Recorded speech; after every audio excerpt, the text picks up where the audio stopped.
Hai teman-teman, video ini akan membahas mengenai kajian stilistika novel sirah karya Ai Suharyana yang akan dilakukan oleh Dea Uzura Kamajaya, Rosita, dan Sandi Nirwana. Selamat menyaksikan.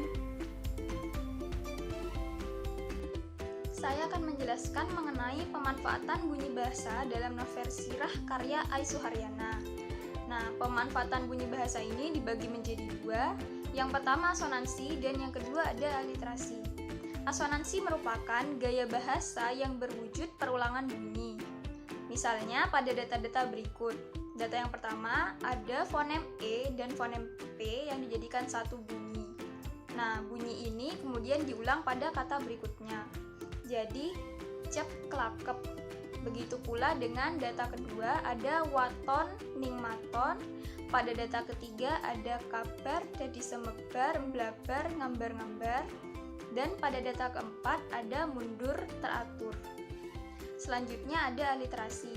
Aliterasi adalah gaya bahasa yang berupa perulangan konsonan yang sama. Jadi kalau asonansi itu perulangan bunyi, sedangkan aliterasi merupakan perulangan konsonan. Contohnya pada data berikut. Pada data pertama ini ada sruwa, sruwi, sarwa, sepi. Jadi klausa ini memiliki konsonan awal yang sama yaitu S, S, dan S. Nah, begitu pula pada data berikutnya. Rumusan masalah yang kedua yaitu bagaimana diksi atau pilihan kata dalam novel sirah karya Ai Suharyana.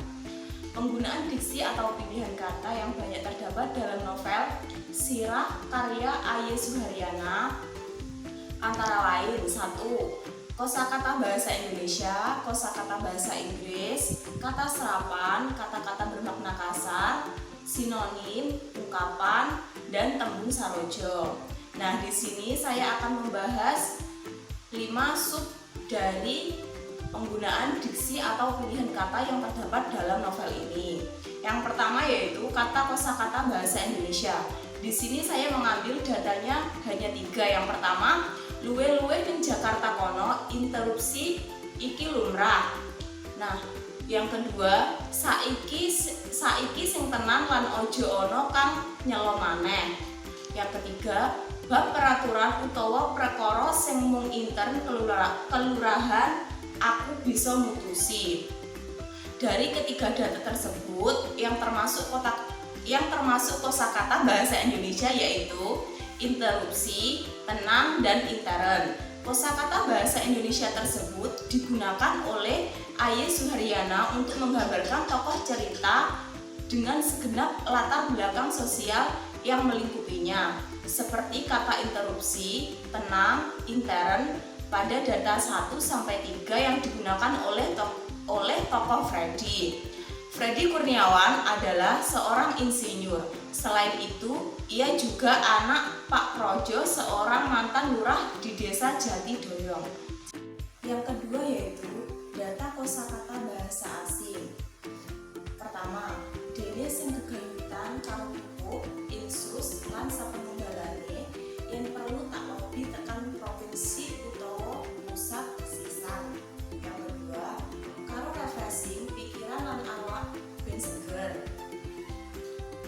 Yang ketiga, yen nek diskotik iki akeh-akeh musik rock. Penting begijing, aku ora kuat wong dasar balung tuwa. Slow ya ana ning rak arang-arang. Dari penggunaan kosakata lobby, refreshing, dan rock, ketiga kosakata bahasa asing itu diucapkan oleh tokoh Freddy, seorang insinyur dan putra mantan lurah. Nah, yang ketiga yaitu data tembung sarojo. Tembung sarojo adalah dua buah kata yang mempunyai makna sama atau hampir sama, atau bisa disebut maknanya mirip dan dipakai secara bersama-sama.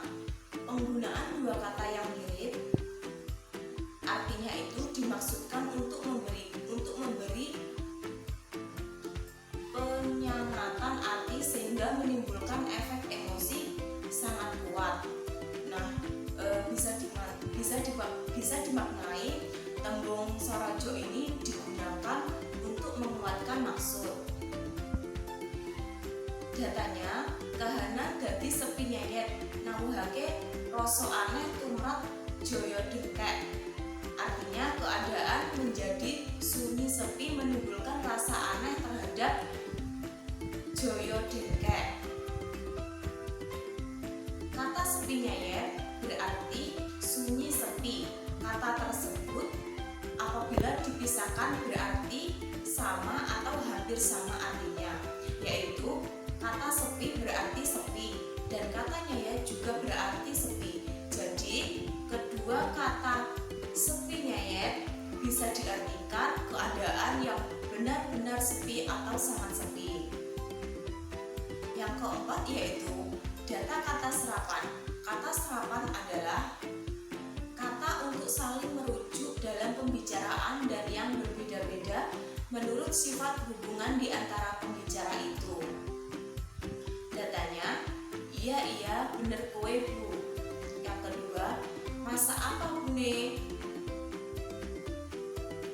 Kata serapan ibu dapat diucapkan oleh seorang anak kepada ibunya, seseorang kepada wanita yang sebaya dengan ibunya, atau seorang suami kepada istrinya.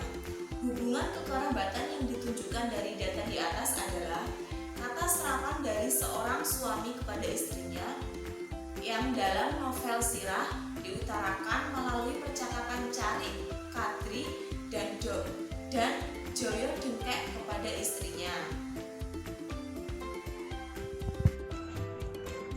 Baik, selanjutnya diksi kata seru pada novel Sirah karya Aisuharyana,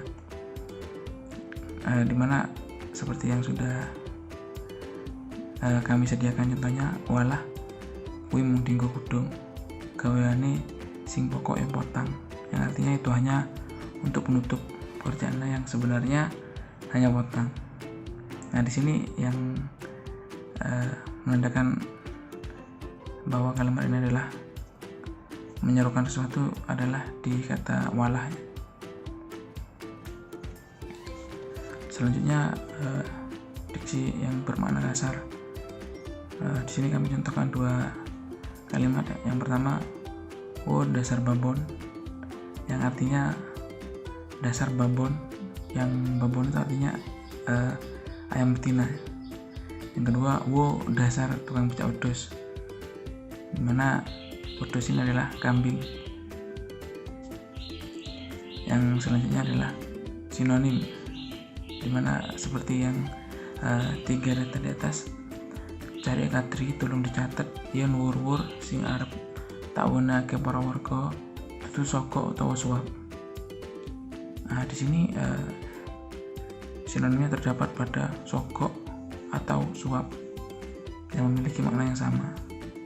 Begitu juga di kalimat yang kedua, Pak Boyman nek omong ki ditoto lho, aja mung waton ngubahke lambe utawa waton jeplak. Frasa ngubahke lambe utawa waton jeplak itu juga memiliki makna yang sama. Yang ketiga juga mung eman dene Kadri kudu kuciwa alias keplok tangan selisih. Nah, di sini sinonimnya juga ada di kuciwa alias keplok tangan selisih yang memiliki makna yang sama.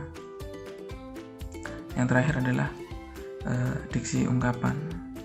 Siji-sijio ora ono sing bisa mbayangke yen wong sing dianggap pidak udaraan kuwi reka-reka jago lurah.